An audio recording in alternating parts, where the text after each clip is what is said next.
Display રાખો ને ગૌરંગભાઈ. વહે છે વૃત્તિ પર લક્ષે ને તે ભટકે છે અહમ. જગત લક્ષો નિવારે તે સુષમતા લાવે જ્ઞાન મનન. ચહુ કાળે અતિ દુર્લભ કઠિન છે મોક્ષનો સત્સંગ. અને તેમાંય અક્રમ આ મળ્યા ત્યાંથી જ મોક્ષારંભ. મનોવાણી ને કાયાના દુષમ વ્યાપાર જ્યાં ચાલે. ભયંકર ક્લેશના કારણ ત્રિધ્યાને રૌદ્રતાણે. મનોવાણી ને કાયાના દુષમ વ્યાપાર જ્યાં ચાલે. જય સચ્ચિદાનંદ. જય સચ્ચિદાનંદ. જય સચ્ચિદાનંદ. ભરતભાઈ, તમે તમારું સીડી ની ઇન્ફોર્મેશન મને બી મોકલ્યા કરો ને. આ સીડી નથી, આ નવા જ છે એટલે સીડી ઇન્ફોર્મેશન નથી આવી હજી. Not yet published, yet to publish. હા, પણ ફોર્થકમિંગ છે. પણ ફોટો મોકલ્યો નથી ને મને. તમને મોકલ્યો તમે, તમને બી મોકલ્યો તો ગૌરંગભાઈ ને બી મોકલ્યો મેં. વોટ્સએપ કરી દીધેલું રાત્રે જ. નહીં, એક સેકન્ડ મોકલું પાછું તમને. મન વાણીને હા, મનોવાણી ને કાયાના 2 પેજ હતા ને. જો લખ્યું બી તમે ઇટ્સ 2 પેજ કરીને હમણાં બી પાછું મોકલું. ઓકે.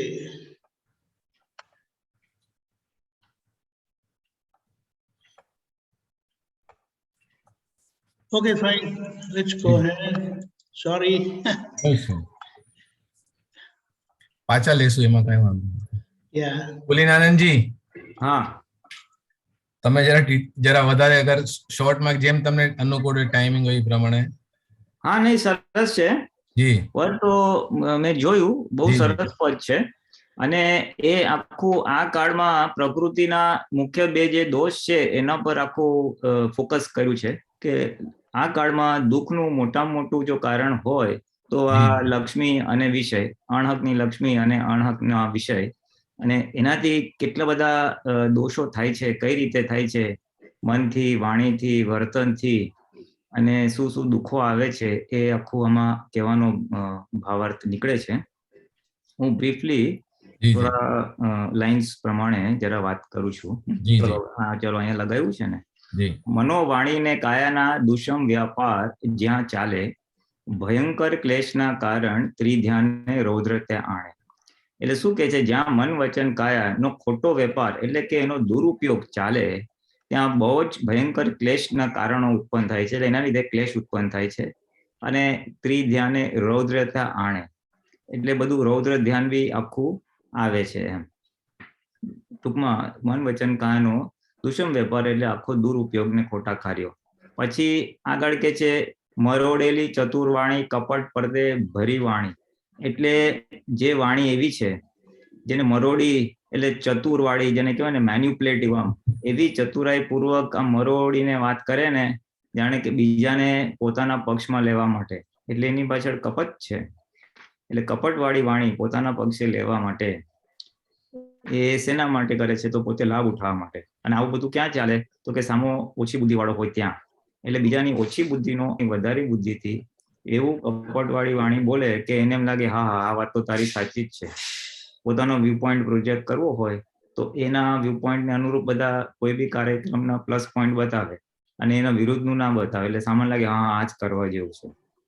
એટલે આવું કપટવાળી વાણી ઓછી બુદ્ધિ વાળાનો ગેરલાભ ઉઠાવે છે.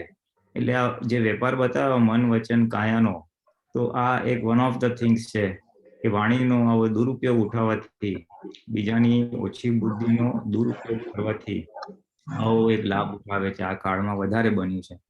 દાદા ભગવાન ખાસ કહેતા કે આ કાળમાં જેવું બન્યું છે કે વધારે બુદ્ધિવાળાએ ઓછી બુદ્ધિવાળાને એક્સપ્લોઇટ કર્યા છે, એનો શોષણ કર્યું છે કે દુરુપયોગ કર્યો છે, ગેરલાભ લીધો છે. બુદ્ધિ તો પ્રકાશ, એ પ્રકાશ તો બીજાને સહાયતા માટે વાપરવાનો હોય. જેની પાસે ઓછી બુદ્ધિ છે તો એને હેલ્પ કરવાનું હોય. સતયુગમાં એવું થતું હતું. અત્યારે આ કાળમાં એનો મિસયુઝ થાય છે, એને એક્સપ્લોઇટ કરે છે, લોકોનું શોષણ કરે છે. એટલે એ એક વસ્તુ થઈ વાણી અને બુદ્ધિનો દુરુપયોગ. પછી નીચે વિષય અને લક્ષ્મીની દોટે છત્તેદી. હા, છતે દિન આંધળી મૂર્છા, એટલે છતે દિવસે એમ કે ભયંકર મૂર્છા. મૂર્છા એટલે એમાં આંધળો જ થઈ જાય એમ. લક્ષ્મીની વાત આવે એટલે એટલો બધો અંદર રસ પડી જાય, મૂર્છિત થઈ જાય, ભાન જ ભૂલી જાય. મૂર્છિત થવું એટલે ભાન ભૂલી જવું. બીજું બધું એને કઈ દેખાય નહીં, એને લક્ષ્મી જ દેખાય. અને વિષયનું બી એવું છે કે આજે 5 ઇન્દ્રિયોના વિષયો છે અને પુરુષ સ્ત્રીનો વિષય છે. એ બધા વિષયોમાં એટલો બધો મૂર્છિત થઈ ગયો છે આજે. એક નાના સ્વરૂપે આપણે જોઈએ તો આ મોબાઈલ, ઇન્ટરનેટ થી બી ઘણા બધા લોકો બસ આ પ્રોગ્રામ, તે પ્રોગ્રામ, એ આંખનો વિષય છે. અને આમાં સ્ત્રી પુરુષનો વિષયનો બી ઉલ્લેખ થાય છે. એટલે એ આખું મૂર્છા એટલે કે આંધળો બનાવી દે ને. દારૂડિયો કેમ ઓલો ભાન ભૂલી જાય ને, મૂર્છા એટલે ભાન ભૂલી જાય.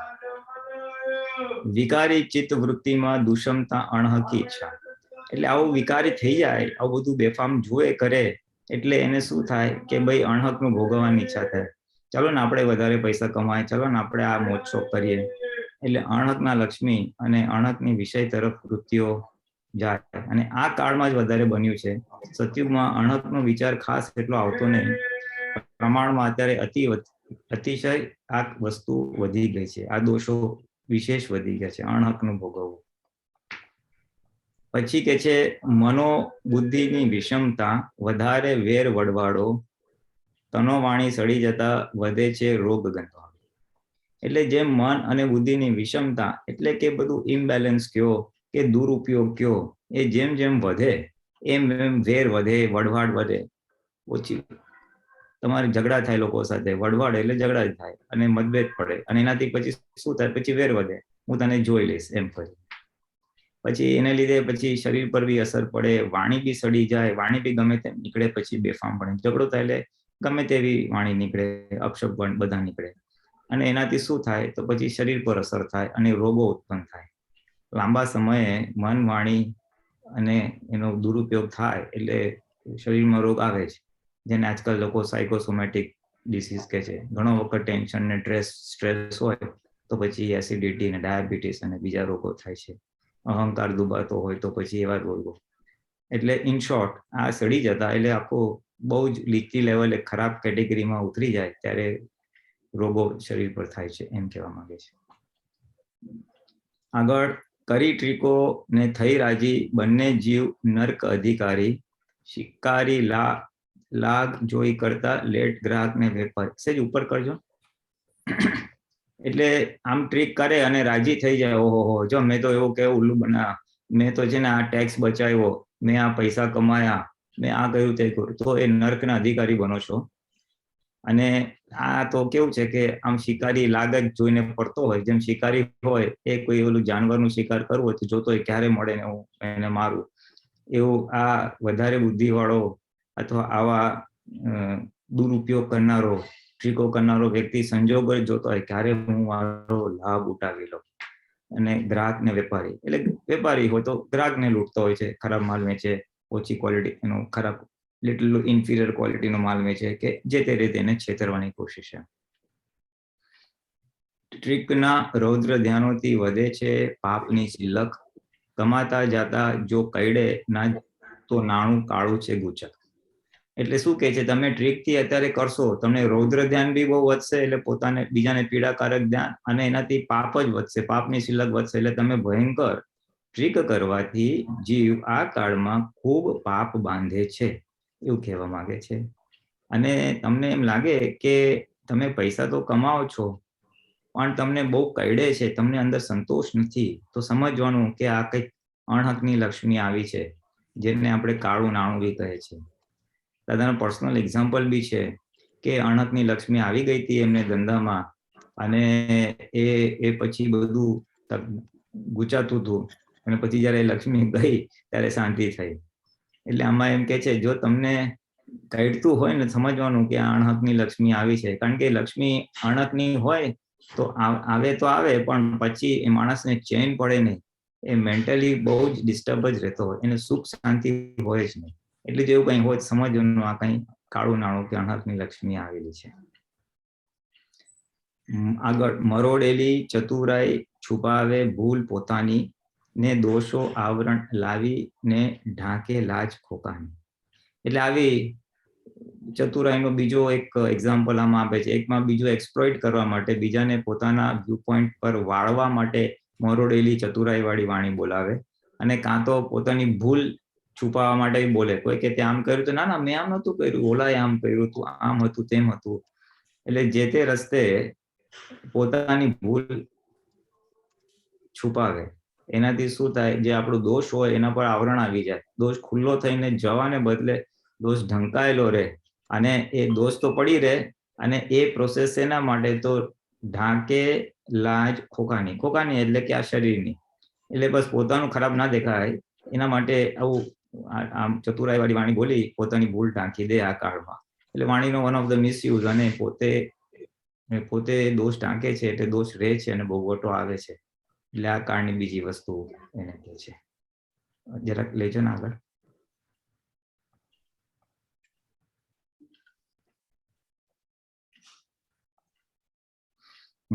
ટકા 33 થી ગધો અને 33 થી 32 હા, ટકા 32 થી ગધો અને 33 થી માનવ. રાઈટ. આ ગધેડો ગુણધર્મે જીવે, કથોલું ભસતો થયો માનવ. હા, આ બધું દાદા ભગવાનનું એટલું સુંદર એક્ઝામ્પલ છે. મનુષ્યો કેવા છે તો કે જનાવર ગતિથી રિટર્ન ટિકિટ લઈને આવેલા છે. જે જાનવર જ હતા, પણ 32% દાનવર થાય, અને થોડીક પુણ્ય વધે તો 33% મનુષ્યનો અવતાર મળે. એટલે માર્ગ તો બધા, એટલે ગુણ ને બધું તો જાનવરનું છે, પણ થોડી પુણ્યને આધારે એ માણસનું શરીર મળે છે. પણ એની અંદર ગુણો તો બધા પાશવી જ પડેલા છે એમ કરીને. એટલે છે માણસ, પણ ઓલું ભસતો હોય ને, જાનવર જેવા જ કામ કરતો હોય. કથોલું ભસતો થયો માનવ. થયો તો માણસ, પણ છે બધા પાશવી ગુણો એની અંદર, ગધેડાના ગુણ, એમ જાનવરના ગુણ. એટલે દાદા કહેતા બધા રિટર્ન ટિકિટ વાળા જ છે, એ કુદરત પછી સાફસૂફ કરશે અહીંયાથી. એટલે આ કાળમાં આવી થોડી પ્રાકૃતિક બધું હોય. જરૂરત વીણ ભસી બળતા પડે છે માર સામેથી, ભયંકર વાણીની હિંસા વધારે વેર કાફેથી. વાણીનું બીજું એક ખાસિયત જે દોષ રૂપે આ કાળમાં હોય છે, એ આમાં દેખાડે છે કે જરૂર કરતા કોઈ પૂછ્યું ના હોય તોય બોલ બોલ કરે, અને વગર કામનું બોલ બોલ કરે. કઈ કામ ના હોય તોય બોલ બોલ કરે, પૂછ્યું ના હોય તો બોલ બોલ કરે. એટલે ભસ ભસ ભસ કરતા હોય. તો પછી લોકો કંટાળે અને કે ચૂપ બેસ, હોય બોલ બોલ ના કરીશ તું. એટલે માર પડે આઉટ સામેથી. અને વાણીની હિંસા તો છે જ. કોઈને આપણે અપશબ્દ બોલીએ, દુઃખ આપીએ, ક્રોધ કરીએ, અનેક પ્રકારે એને ભયભીત કરી નાખીએ, તો એનાથી શું થાય કે વધારે વેર આંકેથી. એટલે પછી એનાથી વેર વધે. સામો નબળો હોય તો આપણું સાંભળી લે એકવાર કટુ વચન કે દાદાગીરી જેને કહેવાય, પણ પછી એનું રિએક્શન આવે, એ વેર બાંધે, અને પછી આપણો ઉદય આવે ત્યારે આપણે એ વેર ભોગવવું પડે. દાદા કે એક જ કલાક જો કોઈને બહુ જ તડકાયો હોય ભયંકર રીતે, તો આખી જિંદગી ભોગવવું પડે. એટલે આખો નેક્સ્ટ બર્થ એનો એવો આવે કે એને સાંભળ સાંભળ સાંભળ સાંભળ કરવું પડે. એ પાપનું એક આખું એક સાયન્સ છે. ભલે શબ્દ ખાલી આટલા જ વપરા છે, થોડું મારું અનુમાન એવું છે, એક ગુંઠાણું ભયંકર હિંસા થાય ને તો એને આખો એવો વેર બાંધે કે પછી બીજા અવતારમાં એને આખો અવતાર પછી એનું રિએક્શન આવે. અને આ કાળમાં મેં જોયું છે કે અમુક જગ્યાએ ફેમિલીઝમાં જોઈએ ને તો એક જણ બહુ આમ શોષિત થતું હોય, બધા એને દબડાવતા હોય, એનું ઓછું ચાલે, એને સહન કરવું પડે. એટલે આ ખ્યાલ આવે કે હારું ગયા અવતાર આવું કંઈક થયું હોવું જોઈએ, જેથી અત્યારે આ એને માર પડે. હોય સીધો સરળ, પણ એવી રીતે. એટલે આ ભયંકર વાણીની હિંસાથી બહુ ખરાબ વેર વધે. એ એક લાલબત્તી દાદાએ ખાસ બતાવી છે કે આ કાળમાં બીજું કઈ ના થાય ને તો વેર ના વધે, એની ખાસ કાળજી રાખજો. આગળ જતા વિષય લક્ષ્મીની લૂંટબાજી, મહા અવગતિની એંધા. એ તો છે જ કે આપણે જે લક્ષ્મી અને વિષયનું અણહકનું ભોગવવા જાઓ, લૂંટો એટલે તમારા હકનું નહીં પણ બીજાનું તમે લૂંટવા જાઓ. મારી બિઝનેસ ચાલતો હોય તો મારું વધારે ચાલે, ઓલાનો ધંધો મારી પાસે આવી જાય, એટલે એ બધું પછી અધોગતિની જ બધી નિશાની. રૌદ્રદાન થાય એટલે અધોગતિ. ભયો પોતાને હકની હોય વિષય અને પછી બીજે દ્રષ્ટિ બગાડે તો એ બધું. ભયોત્પાદી કરમ ધ્યાને ત્રિપાદી ગટરું એંધાણી. એટલે ભય ઉત્પન્ન કરનારા બધા જે કર્મ છે, બધા ધ્યાન છે, ત્રિપાદી મન વચન કાયા અને બધા ધ્યાન, રૌદ્ર ધ્યાન, આર્ત ધ્યાન, એ બધું ગટરું ગંધાણી. પછી માણસ ગટરની જેમ ગંધાય, ભય બી પામે અને એની જે પ્રકૃતિ છે એ આખી બધી ગટરની જેમ ગંધાય. પછી માણસને જોવો જ ના ગમે. આ કઈ જાતનું માણસ આવ્યું? મન વચન કાયા ગંધાતા હોય. ઓકે, આગળ સેકન્ડ પેજ આવશે.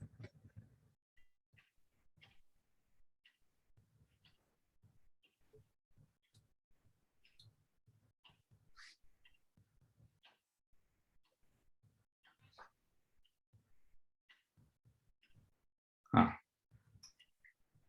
લપસતા વાર ના લાગે. સુવાણા ચીકણા રસ્તે પડે મન જે જગે લપસી પછી તો ટેવ થઈ જાય. એટલે આ કાળમાં દાદાએ ખાસ સાચવવાનું કહ્યું છે, કારણ કે આ કુસંગ વાળો કાળ છે, જ્યાં ને ત્યાં ખોટું હોય. એટલે જો માણસ એકવાર લપસી જાય, સુવાણું ચીકણું એટલે શું છે, બહુ સારું લાગે ઇનિશિયલી, એટલે માણસ ચીકણામાં લપસી જાય, સુવાણું બી લાગે. પણ એમાં જો લપસી ગયો એકવાર અને મનને ટેવ પડી જાય તો મુશ્કેલી ઊભી થાય. એકવાર લપસ્યો પછી એને જો ખેદ ના રહે તો બીજી વારે લપસે, પછી ત્રીજી વારે લપસે, અને પછી કે હવે તો ઠીક છે, કઈ વાંધો નહીં, આ ખોટું જ નથી. પછી આ ભૂલ છે એવું એને લાગે જ નહીં. એટલે મન જો લપટું પડી ગયું તો પછી એની ટેવ પડી જાય. આ એક આપણા માટે બી હેલ્પિંગ વસ્તુ છે કે દોષો થી પછી એમ થાય જવા દો, હવે નથી, એમ ટેવ ના પડી છે. કુચારિત્ર્યનું ઉપરાણું લીએ જ્યાં વિપરીત બુદ્ધિ, જ્યાં ટેકો આપીએ જાતે ન થાશે ત્યાં વ્યસન ગુપ્તિ. હા, એટલે બે વસ્તુ છે. એક તો કુચારિત્રનું ઉપરાણું એટલે કેવું છે, બુદ્ધિ શું કે હવે આ બધા જ આવું કરે છે ને એમાં ખોટું શું છે? કુચારિત્ર બીજા બી કરે છે, આજકાલ તો આવું હોય, એમાં શું ખોટું છે? આ તો ફેશન જ છે કે આ તો આમ, this is the trend, the in thing, જેને કહેવાય ને, તમે આ ના કરો તો તમે આઉટડેટેડ. એવું પ્રકારે વિપરીત બુદ્ધિ જો ઉપરાણું લે તો આખું બધું મુશ્કેલી ઊભી થઈ જાય. એટલે જો આપણે જાતે એવો ટેકો આપીએ તો વ્યસન એમાં શું છે, બધા જ કરે છે તો શું ખોટું? તો એ બી આખી મુશ્કેલી ઊભી, ચારિત્ર અને વ્યસનમાં બી મુશ્કેલી ઊભી થાય. એટલે પછી એ જાય નહીં પણ એ કન્ટિન્યુ રહે, એમ કહેવાય, અથવા વધે. જરા એનલાર્જ કરજો.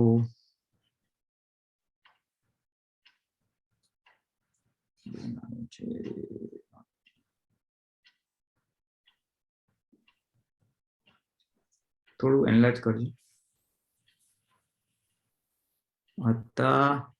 ક્યાં છે ને? સમાધિ જળ અધિકારી પૈકી પાશવી વૃત્તિ નથી શાસ્ત્રોમાં અપધ્યાનો દુષમ ત્રિકાળી વિકૃતિ. ત્રિકાળી નહીં, ટ્રીકવાળી વૃત્તિ. હા, ટ્રીકવાળી. હા, ક્યાં ગયો? હા, એટલે પછી શું થાય છે કે આવી પાશવી વૃત્તિ ભય, કે આ તો જરાક મને સમજાય છે એમ કહું છું, કે એ જળ સમાધિનો અધિકારી થઈ જાય, કે એટલે એને તો મરી જ જવું જોઈએ. જો આવી પાશવી વૃત્તિ કરે એના કરતા મરી જવું સારું, એમ કરીને. શાસ્ત્રોમાં અપધ્યાનનો ઉલ્લેખ નથી. 4 ધ્યાન આપ્યા છે કે આ કાળમાં વિશેષ ઉત્પન્ન થયું છે અપધ્યાન. એટલે રૌદ્ર ધ્યાન, આર્ત ધ્યાન, ધર્મ ધ્યાન અને શુક્લ ધ્યાન, એમ 4 જ ધ્યાન આપ્યા છે. પણ આ કાળમાં અપધ્યાન ઊભું થયું છે. જે આ ચારેયમાંના સમય સેન્સલેસ વસ્તુ ત્યાં ટાઈમ ગમે ત્યાં જાય એ અપધ્યાન થાય. દુષમ ટ્રીકવાળી વિકૃતિ. ત્રિકાળી વિકૃતિ. હા, બસ. એટલે બસ કે આ કાળમાં, દુષમ કાળમાં આવી વિકૃતિ ઉત્પન્ન થઈ છે, એવું થોડુંક મને સમજાય છે આમાંથી. પછી હતા 4 જ મહાવ્રતો, મહાવીરે દીધું 5મું. એ તો આપણને ખબર છે કે તે ભગવાન મહાવીર સુધી 4 મહાવ્રત જ હતા. અહિંસા મહાવ્રત, અચૌર્ય મહાવ્રત, પછી અપરિગ્રહ મહાવ્રત અને ઓલું વાણીનું, એ 4 જ હતા. અને મહાવીર ભગવાને આ 5મું બ્રહ્મચર્ય મહાવ્રત ખુલ્લું કરવું પડ્યું, કારણ કે એમને દેખાયું કે હવે બહુ જ ભયંકર વિષય વિકાર વાળો કાળ આવી રહ્યો છે. લોકો વિષયને સુખનું સાધન માનશે, આ સુખ ભોગવવાનું સાધન છે એમ માનીને એનો બધો વેપાર અને બધું અભિવૃદ્ધિ થશે. એ ચેતવા માટે ભગવાને કીધું ભાઈ બ્રહ્મચર્ય સાચવવા જેવું છે, એ સુખનું સાધન નથી. એટલે બ્રહ્મચર્ય મહાવ્રત એમને ખુલ્લું કર્યું. આવી તો ચારેમાં જ હતું પણ લોકોને ખ્યાલ નહીં આવે એટલે એમને ખુલ્લું કર્યું. સ્વચ્છંદે ખોલ્યું લોકો દુઃખ લોકે સ્વચ્છંદે ખોલ્યું લોકે દુખાર્તે ક્લેશી અપધ્યાનમ. હવે આમાં મને બહુ ખ્યાલ નથી આવતો. સ્વચ્છંદે ખોલ્યું લોકે, લોકોએ પોતાની સ્વચ્છંદે બધું ચલાવ્યું કે આમાં કઈ વાંધો નથી, અને પછી દુઃખ અને ક્લેશ ને બધું અપધ્યાન ને બધું ચાલ્યું થયું એના લીધે પોતાના સ્વચ્છંદે કે આમાં ખોટું કઈ નથી. આ થોડુંક અમારું ઇન્ટરપ્રિટેશન છે. હા, પછી ધર્મની વાતે અંધાપા, કર્મની વાતમાં જાગૃતિ. એટલે કે લોકો ધર્મનું વાતમાં અંધાપો, ધર્મની વાત, ભગવાનની વાત, વિતરાગોની વાત એ બહુ સાંભળશે નહીં, પણ કર્મની વાતમાં જાગૃતિ. કઈ કર્મ? એટલે જે કામ કરવાનું એ ક્રિયામાં શું જાગૃતિ? તો હિંસક ને પાશવી વૃત્તિ, મનોવાણી દુષમ વિકૃતિ. એટલે એ ખોટા કામમાં બહુ જાગૃત થઈ ગયો છે આ માણસ. હિંસા, પાશવી વૃત્તિ, એમાં મન વચન કાયા વાપરે છે, એમાં બહુ જાગૃત થઈ ગયો છે. અને આ ભગવાનની અને ધર્મની વાતોમાં દુર્લક્ષ, અંધાપો એટલે દુર્લક્ષ કરે છે અને સાંભળતો નથી કે જોતો નથી. બળતરા વેદના વર્ધક, સરળ છે વિશ્વમાં કુસંગ. એટલે આ કાળ એવો છે કે કુસંગ, નર્યો કુસંગ વ્યાપેલો છે. અને આપણે જોઈએ છીએ, આપણે ટીવી ખોલો, ન્યૂઝપેપર ખોલો, અને અમુક શહેર બોમ્બે જેવા મુંબઈ શહેરો બહાર નીકળો તો નર્યો કુસંગ વિશે ને આ તે એવું જ બધું દેખાય.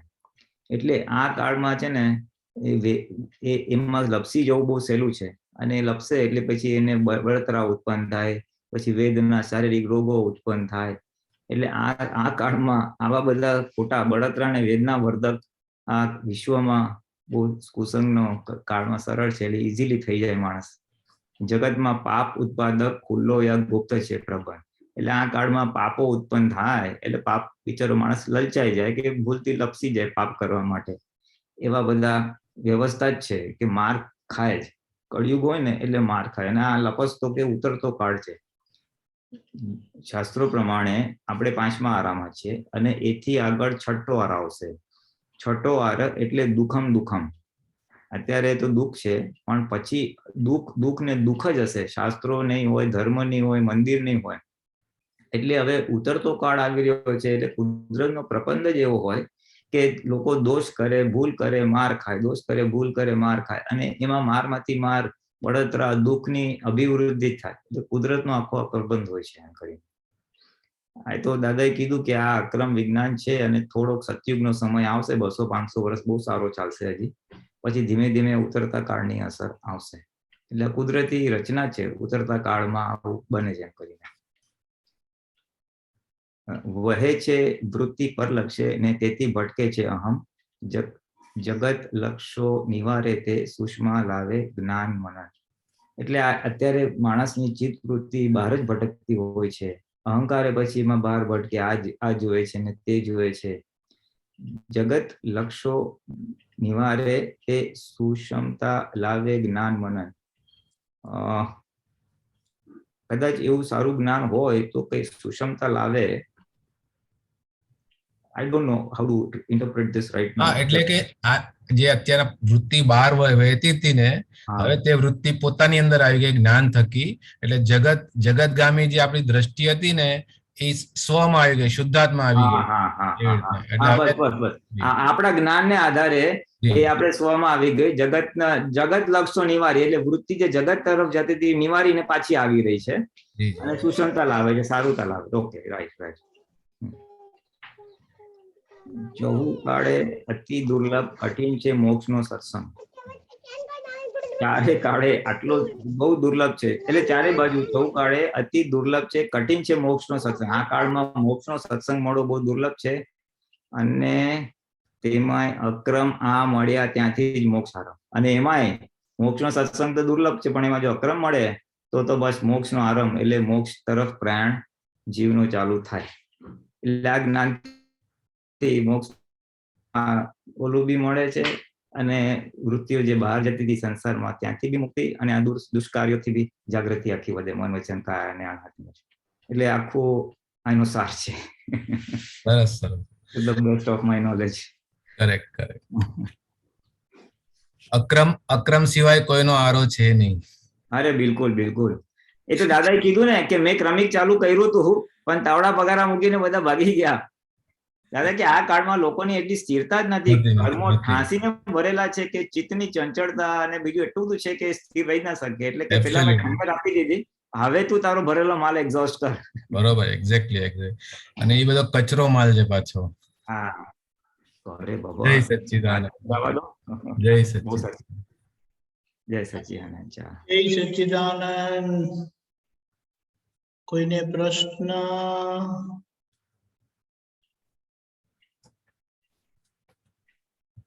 હરીન્દ્રભાઈ.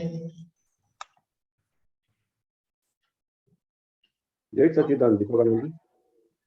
જય સચ્ચિદાનંદ. જય સચ્ચિદાનંદ પુલિનાનંદજી. જય સચ્ચિદાનંદ. હવે આજે એક પદના અનુસંધાનમાં જ સવાલ કરું છું કે મોક્ષ માટેનો કાળ આ અત્યારનો, કે સત્સંગ અતિ દુર્લભ અને દાદા ભગવાન થકી આપણને પ્રાપ્ત થયો, પણ કેવું છે કે એક સામે ચાલીને મોક્ષ આપે છે અને એકને જોતા વેત જ મોક્ષ થાય છે. તીર્થંકર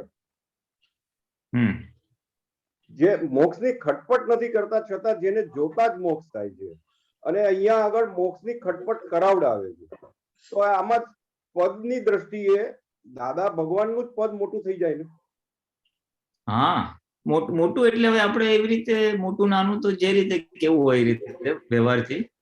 હા, જ્ઞાનની દ્રષ્ટિએ તો તીર્થંકરે તો ફૂલ એન્ડ ફાઇનલ, પણ અત્યારે દાદાની ભાવના સામે ચાલીને ખટપટ કરીને બધાને આ જ્ઞાનની વાત કરી, અક્રમની વાત કરી, ચાલ તને મોક્ષે લઈ જાઓ, ચાલ તારી વ્યવહારમાં બળતરા ઓછી થાય, તને વ્યવહારમાં શું મુશ્કેલી છે. એ વાત સાચી, કારણ કે એ નાનપણથી પરોપકાર વૃત્તિ લાવેલા જબરજસ્ત, કે અગરબત્તીની જો સુગંધ આવી શકે તો માણસની કેમ નહીં.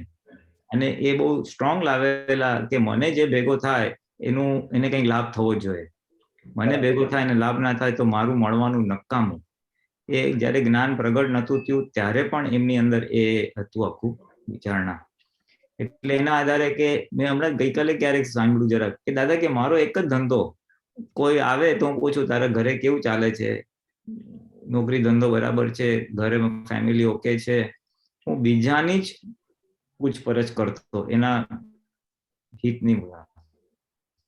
એટલે એ રીતે પછી જ્ઞાન પ્રગટ થયું એટલે પછી આ મોક્ષની ખટપટ કે ચાલ તને આવું, તને જ્ઞાન મળશે, અક્રમ વિજ્ઞાન છે, 1-2 અવતારી વિજ્ઞાન છે. એટલે એ વાત તો તમારી સાચી.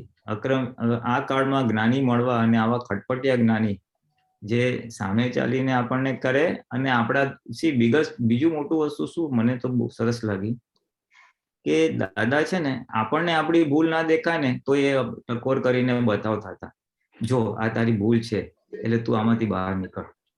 તીર્થંકર ભૂલ બતાવે નહીં, એ સંપૂર્ણ વિતરાગ હોય.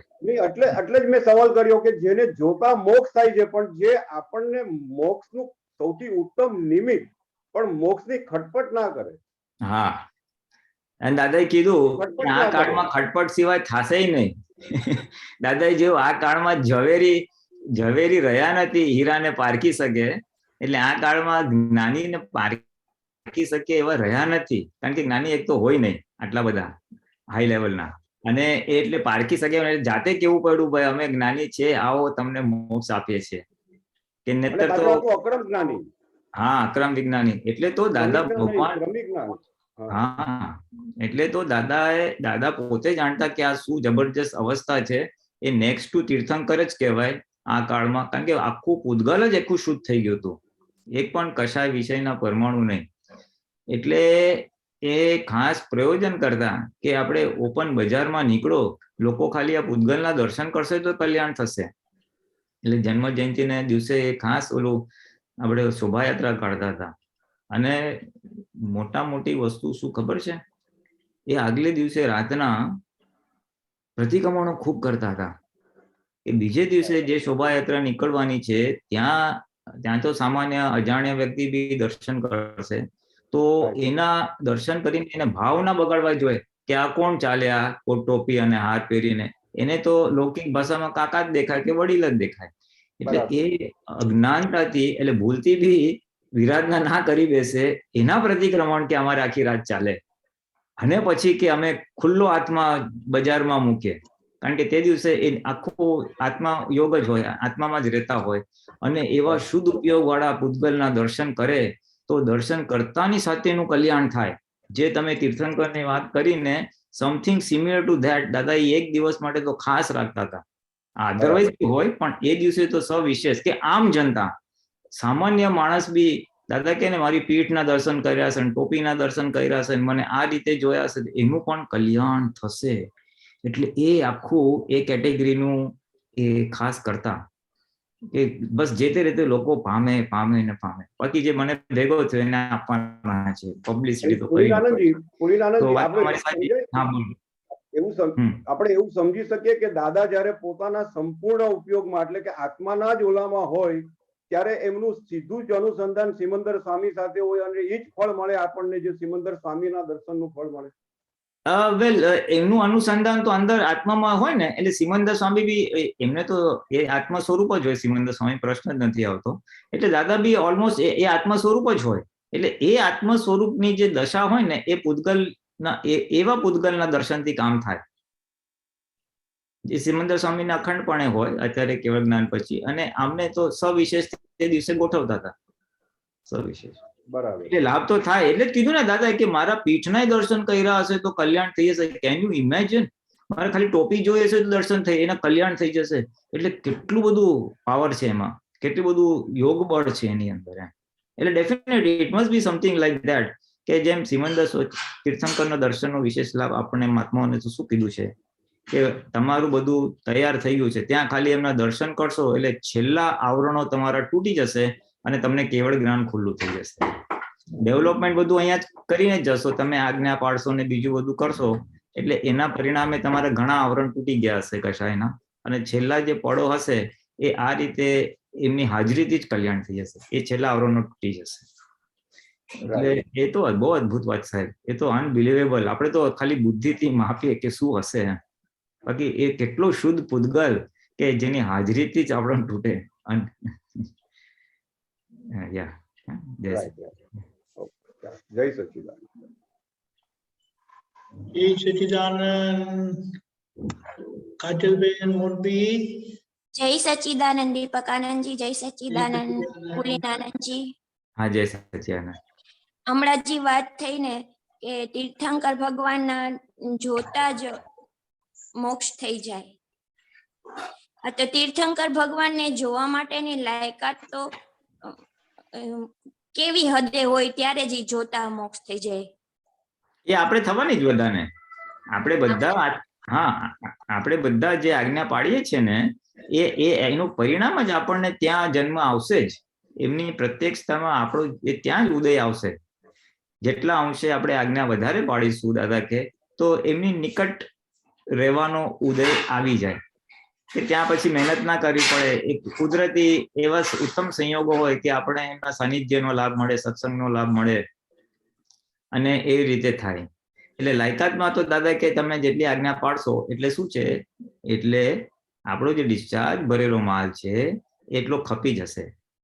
ટૂંકમાં આપણે ડિસ્ચાર્જ મોહ અને ડિસ્ચાર્જ કસાય ખપે છે, એટલે એ આવરણ તો તૂટે જ છે. એટલે આપણે ચોથા આરાને લાયક તો થઈ જ રહ્યા છે. કુદરતનો નિયમ કેવો છે કે જે ક્ષેત્રને લાયક હોય ને એ ક્ષેત્રમાં જીવ ત્યાં કુદરતી ખેંચાઈ જાય. હવે આપણે હવે અત્યારે કોઈ અથડામણ કરે, આપણે અથડામણ ના કરવી હોય એટલે આપણને કઈ હવે આવા કાળમાં કેવી ન ફાવે. એટલે કુદરત શું કહે છે, ભાઈ તમે સરળ થઈ ગયા છો તો જ્યાં સરળ લોકો રહેતા હોય ને ત્યાં તમે રહેવા જાઓ. એટલે કુદરત જ ત્યાં લઈ જાય. બહુ સ્થૂળ ઉપમા આપી હોય ને, આ તો ખાલી બુદ્ધિના લેવલે સ્થૂળ ઉપમા. તો હવે એક સામાન્ય માણસ હોય અને એક મિડલ ક્લાસ ફેમિલીમાં કે એવા એવરેજ એરિયામાં રહેતો હોય જ્યાં એવી ઓછી આવક વાળા લોકો રહેતા હોય, ફ્લેટમાં રહેતો હોય, નાના ઘર હોય. પછી એનો યોગ સારો થાય, લક્ષ્મીનો યોગ સારો થાય, પછી એને પૈસા મળે, બહુ સરસ થાય. પછી શું કરે એ ભાઈ બંગલો બનાવે, પછી સારા એરિયામાં રહેવા જાય. પછી હા. બંગલો બનાવે સારા એરિયામાં, એટલે શું છે હવે એની જે લાયકાત થઈ તો પછી એને એક ક્ષેત્રમાં એટલે એ એરિયામાં જાય કે જ્યાં એની સ્ટેટસ વાળા લોકો બધા રહેતા હોય, બધા પૈસા વાળા જ રહેતા હોય, હા. એટલે કુદરતી બને છે એ. એટલે એ તો જસ્ટ થોડુંકમાં કે એવી રીતે તમે કશાય રહિત થશો, તમે સરળ થશો તો તમે એવા ક્ષેત્રમાં કુદરત લઈ જશે કે જ્યાં એવા લોકો જ હોય. તમે અહીંયા જેને કહેવાય ને કપટ કરનારા, છેતરનારા લોકો સાથે તમે ફાવે જ નહીં, તમે એને લાયક જ નથી. હા. અને બહુ બીજી રીતે સમજવું હોય, બીજી થોડુંકમાંથી, તો જેમ 3જા ધોરણનો છોકરો હોય, સારા માર્કે બધું સરસ ભણી લીધું હોય, તો કુદરત એને નેચરલી એને 4થા ધોરણમાં મૂકી જ આપે, ભાઈ હવે તું 4થા ધોરણે થયો છે, અને એમાં બરાબર ના થયો તો 3જામાં જ રાખે. એટલે કશાયોને જે રહ્યું હોય તો એ 4થા આરામ એટલે આપણા 5મા આરામાં જ રહે. જેટલોને આત્મદ્રષ્ટિ નથી ને આ બધા જે પદમાં લખ્યું છે એવી પ્રાકૃતિક દોષો બધા થતા હોય તો એ પછી આ અહીંયા જ રહે, અહીંયા કથળાય કૂટાય ભોગે બધું કરે અને કદાચ 6ઠા આરામાં જતું રહે જીવ. અને આપણે એમાંથી આપણો મુખ્ય અભિપ્રાય બદલાઈ ગયો છે. આપણો અભિપ્રાય એવો છે કે આ ના હોવો જોઈએ. ભલે ભૂલ થાય છે, પ્રાકૃતિક દોષો અને કચરો નીકળે છે, પણ અભિપ્રાય તો આપણો બદલાઈ ગયો ને 100%, કે આ ના. હવે એ જે બદલાયેલો અભિપ્રાય છે, એ જે બદલાયેલી પ્રતીતિ છે, એ જ આપણને આગળ લઈ જશે. ભરેલો માલ ખરતો જશે, અભિપ્રાય બદલાઈ ગયો, ભરેલો માલ ખરતો જશે, અભિપ્રાય બદલાઈ ગયો, એમ કરતા કરતા કરતા બધું ડિસ્ચાર્જ થશે અને થોડું ઘણું બાકી હશે એ આવતા અવતારે પૂરું થશે. પૂરું જરા વધારે હોય તો બીજી એક અવતાર લાગશે. એટલે તીર્થંકર ભગવાનના જ્યારે પણ દર્શન કરવા મળે છે ત્યારે આપણે લાયકાત પૂરી લઈને ત્યાં દર્શન કરીએ અને પછી મોક્ષ મળે. તો આ દાદા ભગવાનને આપણે કેવી રીતે પૂજવા કે વગર લાયકાતે આપને કેટલું આપી દીધું? મને આ પ્રશ્ન આવીને પડે છે કે દાદા ભગવાને તો એટલે મારો મેઇન પ્રશ્ન અહીંથી ચાલુ થાય છે કે આ તો બધી લાયકાત છે પછી દર્શન થાય છે, પછી ના, અહીંયા તો કાંઈ લાયકાત નથી છતાં દાદા ભગવાનની ભાવના ઉપર આમ બહુ અંદરથી આમ ઉછળી પડે કે કેવા દાદા ભગવાન. હા, હવે આમ જોવા જાય ને તો દાદા કે તમારી લાયક મને ભેગો થયો ને એટલે તમારી લાયકાત છે જ, નહીતર મને ભેગો જ ના થાય. કોટી અવતારોની પુણ્ય જાગે ત્યારે જ્ઞાનીનો ભેટો થાય, જ્ઞાનીના વચનો સાંભળવા મળે, ખ્યાલ આવે ને? એટલે આપણે તો કેટલાય અવતારોથી મોક્ષના માર્ગમાં જ છીએ. કીર્તનકોને સભામાં બેસીને આવ્યા છે, પણ ચટણી જેવા સૂપ માટે થોડા આગળ પાછળ રહી ગયા. પણ ભાવના તો હતી જ, મોક્ષે જવું છે, સરળ કોઈ માર્ગ હોય તો મોક્ષે જવું છે, કષ્ટવાળો માર્ગ નથી જોતો. એટલે એવી સરળ ભાવના હતી, તેના પ્રતાપે આપણને જ્ઞાની પુરુષ મળે છે અને આપણને મોક્ષ મળે. એટલે દાદા ભગવાનને પૂજવા આપણી લાયકાત તો છે જ. હવે આપણે જો કરવું જ હોય ને, આપણે જો અહોભાવ આપણને થાય, ડેફિનેટલી થાય, હું સમજી શકું છું કે ચાલો મારામાં આમ પ્રાકૃતિક રીતે કઈ દેખાતું નથી, પણ જરૂર એવા કઈક સત્કાર્ય અને સાચી ભાવના કરી હશે મોક્ષની, તેથી જ્ઞાની મળ્યા. અને હવે સોર્ટ ઓફ થેન્ક યુ કેવું હોય દાદાને કે દાદા મારામાં લાયકાત હતી નહીં પણ તમે કૃપા વરસાવીને મને મોક્ષ માર્ગમાં ચડાવી દીધી. સોર્ટ ઓફ આપણે આભાર કરવો હોય તો કહેવાય ચલો હવે હું તમારી આજ્ઞા સિન્સિયરલી પાડીશ, એ રિટર્ન વિથ થેન્ક્સ, જેને કહેવાય તમે મને આપ્યું એના બદલામાં હું આ મારું કમિટમેન્ટ, જેને કહેવાય ને એક પ્રોમિસ એક પ્રકારની.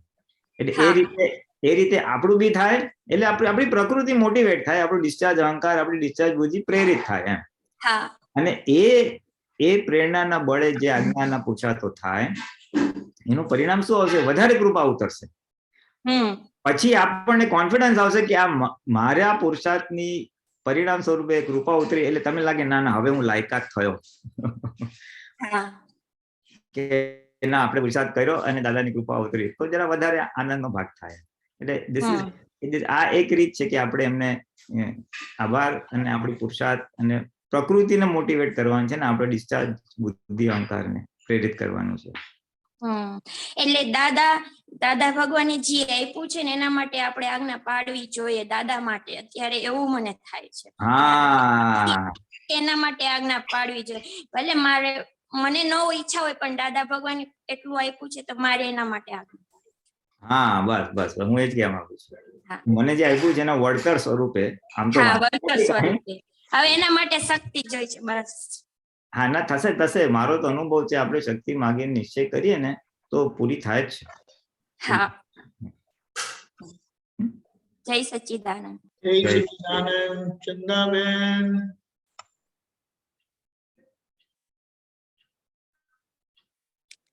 जय सच्चिदानंद।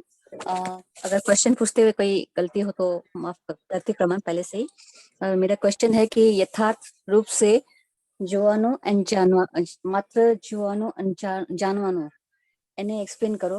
ફાઇલ નંબર 1 ની બુદ્ધિને પ્રમાણે રિલેટિવમાં શું જાણવાનું અને જોવાનું છે. એને જોઈને તો પોતાના સ્વરૂપથી બેભાન થયા જન્મોથી. તો અત્યાર સુધી શું રિલેટિવમાં જોવાનું બાકી રહ્યો, તો યથાર્થ રૂપે મેં સમજણ આપો તો આપની बहुत कृपा થાય. हाँ, गुजराती में बोलूं, हिंदी में बोलूं? હા, ગુજરાતીમાં ચાલશે. એટલે યથાર્થ રૂપ, તમારો પ્રશ્ન છે કે યથાર્થ રૂપે જોવાનું જાણવાનું શું અને પૂતગલને કેવી રીતે જોવું જાણવું, એ તમારો પ્રશ્ન છે. એટલે યથાર્થ રૂપે એટલે જે જ્ઞાની પુરુષ જોવાનું જાણવાનું કે છે ને, એ પ્રજ્ઞાના પ્રકાશમાં જોવાની વાત છે આખી. એટલે હા, કારણ કે જોવું જાણવું એટલે કે જ્ઞાતા અને દ્રષ્ટા એ ગુણ આત્માનો જ છે, શુદ્ધાત્માનો જ છે. શુદ્ધાત્મા જે છે, જેનો મૂળ ગુણ જ્ઞાન અને દર્શન છે, એ ગુણ સક્રિય થાય એટલે જ્ઞાતા અને દ્રષ્ટા થાવ તમે. હવે શું જોવાનું ને જાણવાનું, તો કે ફાઇલ નંબર 1 પ્રકૃતિને જોવાની છે. પ્રકૃતિ એટલે અંતસ્કરણ, વાણી અને વર્તન. હવે જોયું એટલે શું, તો કે બાંધે બારે હોય ત્યારે જોયું કહેવાય કે મને છેલ્લા 1 કલાકમાં આવા વિચારો આવી ગયા, સારા ખરાબ, લક્ષ્મી વિષય કઈ બી. અને જાણ્યું એટલે શું, તો કે સ્પેસિફિક, કે મને આવો વિચાર આવ્યો, એક વિચાર જ્ઞેય સ્વરૂપે જાય સ્પેસિફિક, તો એને જાણ્યું કહેવાય. અને બાંધે બારે થાય તો એને જોયું કહેવાય. પછી આખા દિવસમાં મારે છે ને આખો દિવસ સારો ગયો, આત્મસાત ગયો, એ જોયું કહેવાય. પછી આજે આ સામાયિક કરી, આજે આ વાંચ્યું, આજે આ કર્યું, આજે આ ફોર એક્ઝામ્પલ પદ ગયા, તો એ જાણ્યું કહેવાય. એટલે ફાઇલ નંબર 1 શું કરે છે એ જાગૃતિ આપણી જો વિશેષ રહે, આમ તો રાખવાની જ છે, એ યથાર્થ જોયું ને જાણ્યું કહેવાય. એની ઓપોઝિટ એક વ્યવહારિક રીતે જે કે છે ને, એક વ્યવહારિક, હું તમને પૂછું ભાઈ તમે આજે સવારથી શું કર્યું, તો તમે કહો ભાઈ હું આટલા ઉઠી, પછી આ બ્રેકફાસ્ટ કર્યો, પછી આવી રીતે નાયા ધોયા, કપડાં પહેર્યા, પછી બહાર ગયા, પછી આ કામ કર્યું, પછી આ જમ્યા. હવે એ બધું જે ડિસ્ક્રિપ્શન છે ને, એ તમારે એ ઇન્દ્રિયોનું કે બુદ્ધિના લેવલે છે. કે ને હું તાજમહેલ જોઈ આવો, તો હવે જે તાજમહેલ જોયો છે એ તો આંખથી જોયું છે, મને બહુ મજા આવી. કોને મજા આવી? તો અહંકારને મજા આવી, બુદ્ધિથી કરેલું અથવા ઇન્દ્રિયથી કરેલું છે. એને જે જાણે છે કે આ બુદ્ધિને મજા, અહંકારને મજા આવી, બુદ્ધિ આમ એનું કામ થઈ ગયું તો બુદ્ધિ ખુશ થઈ ગઈ, અરે આજે મારા બધા કામ પતી ગયા. ક્યારેક કામ ના પતે તો બુદ્ધિ ઢીલી થઈ જાય, આજે એક કામ નથી થયા. એટલે એ જે બુદ્ધિનો ઉલ્લાસ છે, અહંકારને થાય છે, આંખે આ જોયું, આંખે ના જોયું, એ આખું જે જુએ છે ને, એ પ્રજ્ઞા છે, એ યથાર્થ જોયેલું કે જાણેલું કહેવાય. જે ભગવાનની ભાષાનો વિતરાગનો ઇન્ટરપ્રિટેશન ઓફ જોવું જાણવું. એટલે પ્રકૃતિ જુએ છે, અને પ્રકૃતિ શું જુએ છે, એને જે જુએ છે એ યથાર્થ જોવાનું કહેવાય. ઓકે. ને જ્યારે ફાઇલ નંબર પોતે જોવે તો એને આ વિચારાય, બાકી આ કલરની ડ્રેસ મારા પાસ નથી તો ખરીદે, તો લગાય, યા મલ્ટિપલ ગ્રેટ આઈડિયા આવે ફોર ડિઝાઇનિંગ માટે. તો લગે આ તો રિલેટિવ તરફ, રિલેટિવ પક્ષી આઈડિયાઝ આવે. મોર જોવાથી વિઝન बहुत ક્લિયર થાય, પણ રિલેટિવ નો વિઝન ક્લિયર થાય. રિયલ નો વિઝન અત્યારે સુધી એટલું ક્લિયર નથી. બસ એટલે આપણે થોડી પ્રેક્ટિસ જ કરવાની છે. જો બધે શુદ્ધાત્મા જોવાનું પ્રેક્ટિસ કરશો એટલે પોતે શુદ્ધાત્મા થાય. પછી 5-10 મિનિટ માટે પોઝ કરીને આ મન વચન કાયા શું વિચારો આવે છે મનમાં, એને જોવાનું. એટલે એમ પ્રેક્ટિસ થતી જાય ધીમે ધીમે. મનને જોવાનું, પછી આપણે ભાઈ રાખવાનું કે હું 1 કલાક વાણી પર ઉપયોગ રાખીશ, મારી બોલાતી વાણી ઉપર. એટલે એ વાણી પર આપણો ઉપયોગ રહે. પછી વર્તન ઉપર, અને એટલે શું, એટલે વર્તનમાં શું કરે, ટુ બિગિન વિથ આપણે જે એકલા કામ કરીએ ને, સોલો એક્ટિવિટીઝ, જેમાં આપણે જમીએ છીએ કે નાહીએ છે કે પેપર વાંચીએ કે હવે તમે લેડીઝ તો રસોઈ કરતો, હવે બીજો સામે માણસ કે વ્યક્તિ નથી, તો એમાં આપણે ફાઇલ નંબર 1 શું ક્રિયા કરે છે જોઈ શકીએ છૂટા રહીને.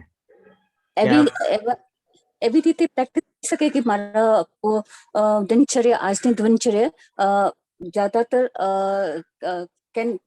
કેના પક્ષમાં ગયો, કે રિલેટિવ પક્ષમાં ગયો કે રિયલ પક્ષમાં ગયો, એવી જાગૃતિ જોવા જવાનું કહેવાય. जरा આગળનું મને ના સમજાયું, જરા ફરીથી બોલો. मतलब ये पूरे दिन में ऐसे जागृति रह सकती है कि आज पूरा दिन हमारा रिलेटिव पक्ष में ज्यादा गया या रियल पक्ष में ज्यादा गया, तो એને જોવાનો એકચ્યુઅલી જોવા જવાનું નહીં, પણ એ પાછળથી ચાલે એમ, એ બુદ્ધિથી જોયેલું છે કે આજે આખો દિવસ કેવી રીતે ગયો. એટલે એટ ધ બિગિનિંગ એને કહેવાય ને રિવ્યુ કરીએ છીએ આપણે, અને પછી આંખ બંધ કરીને આમ રિયલી થોડુંક જોઈ જવાનું કે આવું આવું થયું હોય. ખાસ કરીને જો મેજર કંઈક થયું હોય, આ તો દુઃખ અપાયું હોય કોઈને, અથવા આપણે વગર કામનું કંઈક ભૂલો કરી હોય, તો એ ફોકસ કરીને સાફ સૂફ કરવાનો એક સ્કોપ રહે આપણે.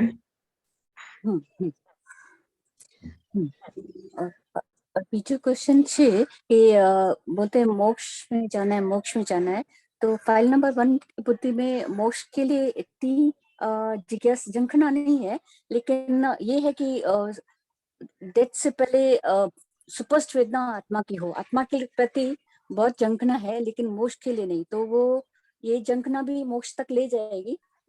हाँ, वो एक ही है, इट इज वेरी, वो उसके नजीक की बात ही है.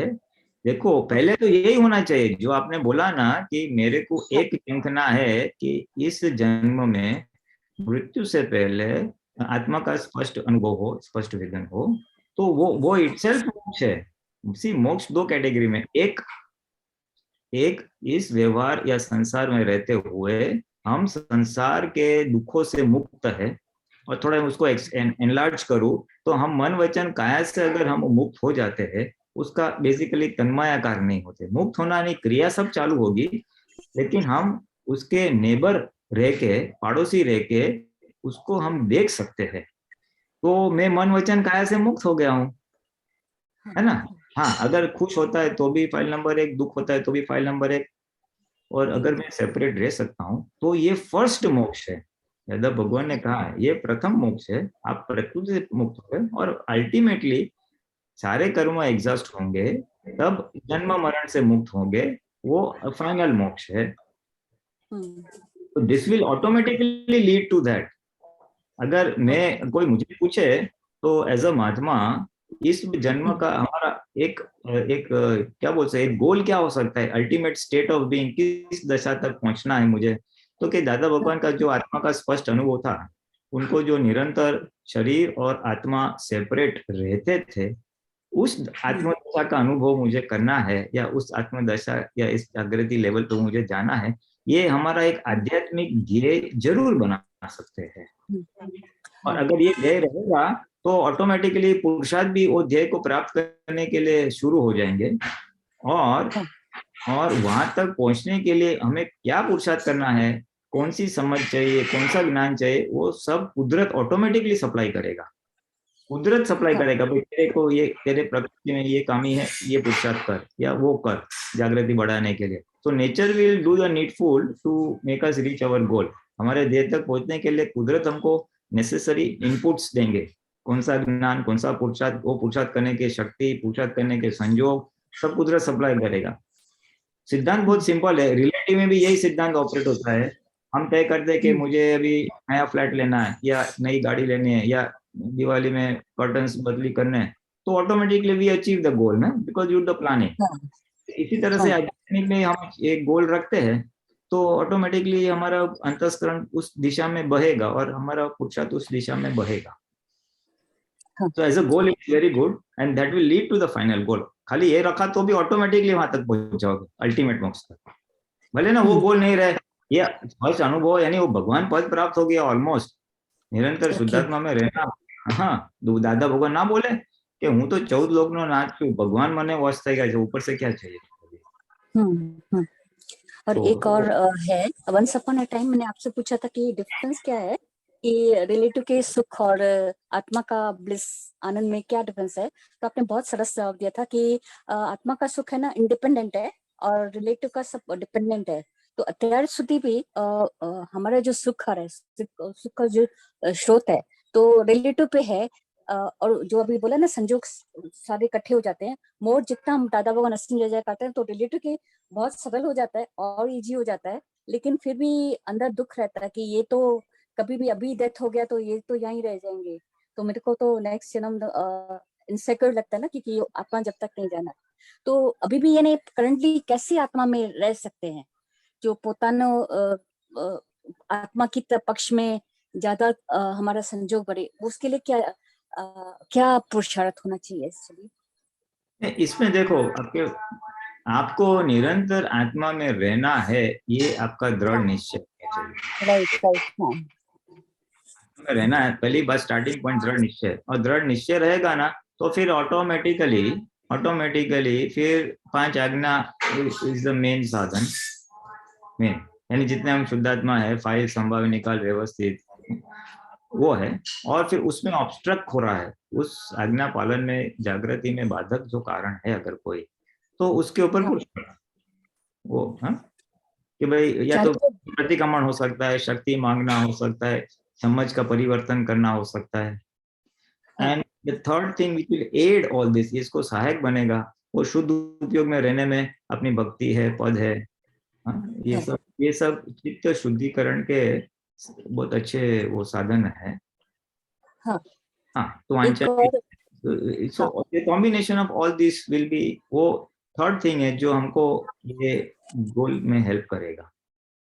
प्रकृति शुद्धि, प्रकृति से दूर आत्मा में रहना, सिद्ध स्तुति वगैरह बोलते हैं उसमें रहना, और बाकी व्यवहार है तो आज्ञा पूर्वक व्यवहार करना। ये 3 फैक्टर्स आपको आत्मा में रहने में, आत्म जागृति में रहने में हेल्प करेगा। जैसे एक और स्टडी बुद्धि की स्कैन किया तो उसमें कौन से थॉट आ रहे हैं, तो मैंने देखा कि सहजा सहज थॉट किसके आते हैं, अगर किसमें मोह होता है तो वो थॉट नेचुरल आ जाते हैं, या किससे प्यार हो जाता है उससे नेचुरल थॉट आते हैं, या किसके प्रति गोल है या वैल्यू है तो नेचुरली वो थॉट्स आते हैं। तो मेरे को लगता है कि सहजा सहज मेरे को आत्मा के लिए ख्याल नहीं आते हैं, रिलेटिव के आते हैं। तो लगता है मेरे को ना अटैचमेंट है ना जंखना है आत्मा के प्रति, न इतना निश्चय जो सहज मेरे वो ठोस मेरे बर्तन में है, यानी जैसे एक पल भी, एक श्वास भी आत्मा के बगैर नहीं जाए, यानी ऐसी जंखना अभी भी कच्चा है, यानी मीठा लगता है, यानी रिलेटिव मीठा लगता है। तो दुख रास्ता नहीं मिलता है। नहीं, इसमें देखो वो ऐसा नहीं है, इसमें ऐसा है कि ये जो आप बोल रहे हैं ना कि सजग विचार आते हैं ये 5 इंद्रियों के सुखों में, जैसे आपने कपड़ा बोला, ये बोला, अभी वो जो भाग है सहज विचार है ना, यानी मन में जो भरा हुआ है वो निकल रहा है, वो डिस्चार्ज भाग है। एक बात समझिए, ये हमारे पिछले अवतार में हमने चार्ज किया था, हमने जहां जहां सुख का आरोपण किया था उस चीज के विचार आते ही जाएंगे। तो आज जो विचार आ रहे हैं कि वो डिस्चार्ज मोह है, कपड़े में, घूमने में, खाने में, पीने में, वो तो आएंगे ही। और ज्ञान इस अवतार में मिला, निश्चय इस अवतार का हुआ है, इसलिए इस अवतार का पुरुषार्थ और डिस्चार्ज माल दोनों में कॉन्फ्लिक्ट तो होगा ही, यानी कॉमन ना भी रहे हो या ना भी हो, ऐसा दोनों है। तो उसमें घबराने की जरूरत नहीं है, अपने को उपाय। हाँ सुनिए, डिस्चार्ज भाग में उनकी ड्यूरेशन हम कम कर सकते हैं। जैसे डिस्चार्ज भाग है ये मेरा इसमें समझो 10 साल मेरा इसमें जाएगा डिस्चार्ज में, तो ऐसी संजय પોતાને પ્રયોગ પોતા સાથે વાતચીતનો પ્રયોગ ની ડ્યુરેશન રિડ્યુસ કરી શકે, या ની ડેન્સિટી રિડ્યુસ કરી શકે?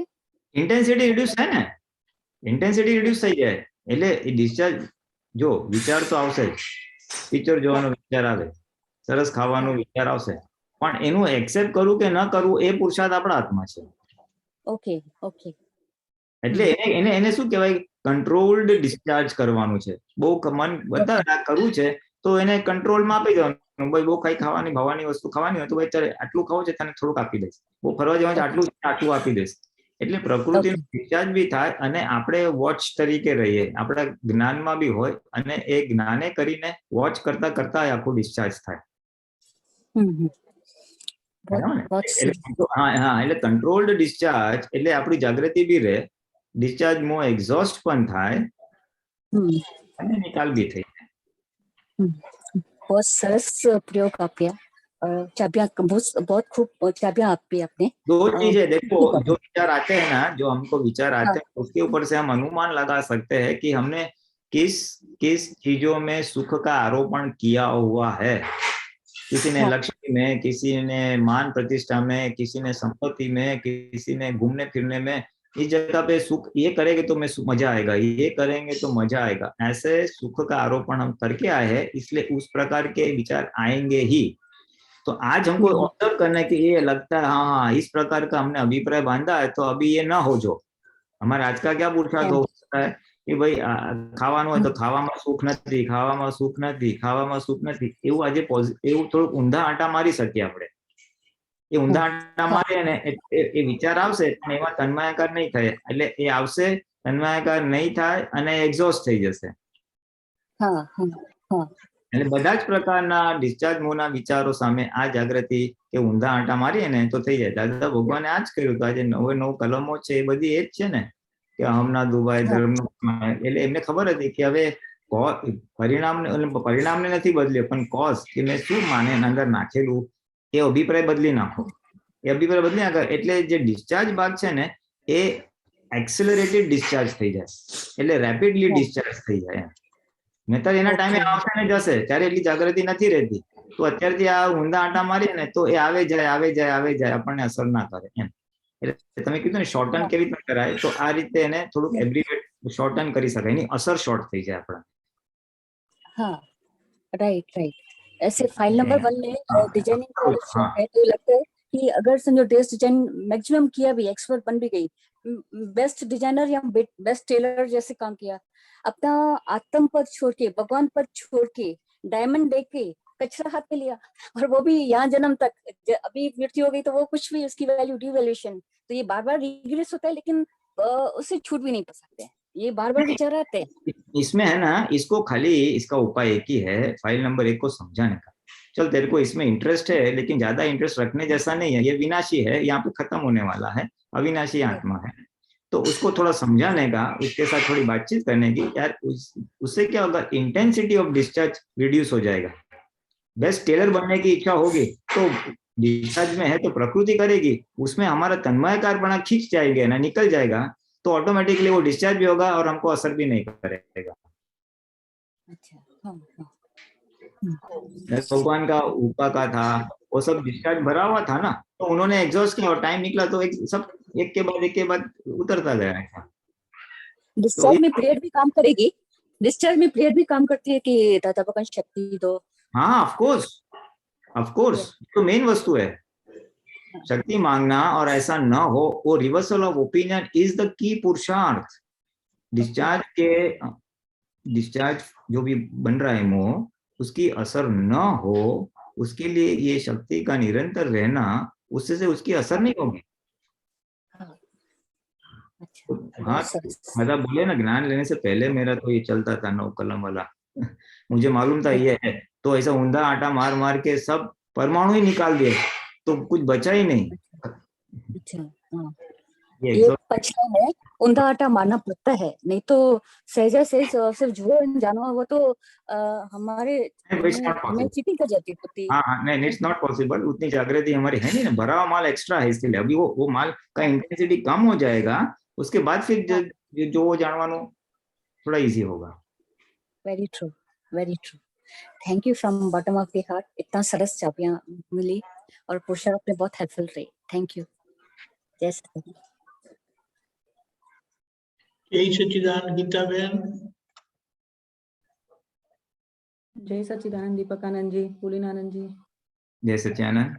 હા પુલિનાનંદજી, આપણે વ્યવસ્થિત ને ઓળંગ્યું ક્યારે કહેવાય એના પર આ પ્રશ્ન છે કે હવે મને કેવું કે કોઈ પણ હિસાબ આપણી સાથે કોઈ પણ ફાઇલ હોય તો ના ગમતું હોય ને મને, તો એટલે કેવું ઝઘડા કરવાનું કે બહુ મોટી ખોલવાનું એની સાથે ફાવે નહીં. એટલે ત્યાંથી મને ના ફાવે ને ત્યાં હું એની સાથેનો સંબંધ થોડોક લિમિટેડ કરી નાખું, કાં તો જો જરૂર ના હોય તો ટોટલી ધીરે ધીરે સ્ટોપ કરી દઉં. તો એ વ્યવસ્થિત ને આવ્યું ને એને હલાવ્યું કહેવાય, ઓળંગી લીધું કહેવાય, કે પછી હિસાબ બાકી રહે કે પૂરો થાય, કે આ રીતનું જ વ્યવસ્થિત છે? એટલે કોક સાથે ઝઘડો ના થાય એની સાથે તમે વ્યવહાર ઓછો કરી નાખો, એવું કહેવા માંગો છો? હા હા, એટલે ના ફાવે ને એવું લાગે કે, એટલે મને કેવું કે આમ ઝઘડા કરવાનું ફાવે નહીં, એટલે બોલી ના શકાય, એટલે ના હોય ને તો હું ત્યાંથી સંબંધ કાપી નાખું, કાં તો ના ચાલે એવું હોય તો લિમિટેડ કરી નાખું. સંબંધ રાખવો જ પડે એવું હોય ને તો હું લિમિટેડ કરી નાખું. હા, ઓકે. આમાં તો કેવું છે, મૂળ આપણી ભાવના કેવી હોવી જોઈએ કે અથડામણ ટાળવી છે અને ફાયદો સંભાવે નિકાલ કરવો છે. એવી જાગૃતિ સાથે હોય તો જ ના, એટલે શું છે હું તમને સમજાવું કે જ્યારે આવું ચીકણી ફાઇલ હોય ત્યારે આનો સંભાવે નિકાલ કરવો છે, એ જે આપણી ભાવના હશે ને, એટલે કુદરતી પછી તમને એવી જ રીતે વાણી વ્યવહાર થશે જેમાં આ અથડામણ કે અણગમોનો ભાગ નહીં રહે અને નિકાલનો ભાગ રહેશે. એટલે આપણે શું કીધું કે મારે સંબંધ રાખવો જ છે અને નથી જ રાખવો, એવું કઈ નક્કી નહીં કરવાનું.